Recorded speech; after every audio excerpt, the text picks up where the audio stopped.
मित्रांनो, लग्नानंतर होईलच प्रेम या मालिकेच्या पुढील भागामध्ये आपण बघणार आहोत. काव्याला हॉस्पिटलमध्ये चेकअपसाठी जायचं असतं, पण पार्थला वेळ नसल्यामुळे तो काव्याला नंदिनीसोबत जायला सांगतो. पण नंदिनी लपवत असलेल्या त्या सत्यामुळे तिला काव्यासोबत जाता येत नसतं.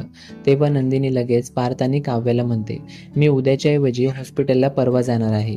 नंदिनीला काव्यासोबत जाण्याची इच्छा असते, पण नंदिनीचा नाईलाज असतो. तेव्हा आता नंदिनीला रिक्वेस्ट करत पार्थ म्हणू लागतो, तुम्ही परवाच्या ऐवजी प्लीज उद्या जा ना काव्यासोबत. आता नंदिनीला इथं नाही म्हणता येत नाही. पार्थ आणि काव्य निघून गेल्यानंतर नंदिनी आणि जीवा खूप अस्वस्थ होतात. नंदिनी जीवाला म्हणू लागते, मला काव्यासोबत जायचंय, तिथे नवीन डॉक्टर असतील, आपले केस तर त्यांच्याकडे मला सोपवता येणार नाही.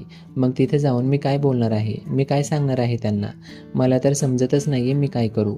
आता दुसऱ्या दिवशी नंदिनी आणि काव्या हॉस्पिटलमध्ये जाण्यासाठी निघतात. हॉस्पिटलमध्ये गेल्यानंतर डॉक्टर चेअरवरती भिंतीकडे तोंड करून बसलेली असते. तेव्हा एक्सक्यूज मी असं नंदिनी मागून आवाज देते. डॉक्टर खुर्ची फिरवून समोर पाहते, तर त्या डॉक्टरला बघून काव्याने नंदिनीला मोठा धक्काच बसतो. कारण ही डॉक्टर दुसरी तिसरी कोणीही नसून आर्याच असते, जी नंदिनीच्या वाढदिवसाच्या दिवशी जीवासोबत देशमुखांच्या घरी आली होती. मालिकेत आता पुढं काय घडणार हे बघणं इंटरेस्टिंग असणार आहे. त्यामुळे ही मालिका बघत राहा आणि यापुढील अपडेट्स मिळवण्याकरिता लगेचच चॅनेलला सबस्क्राईब करा.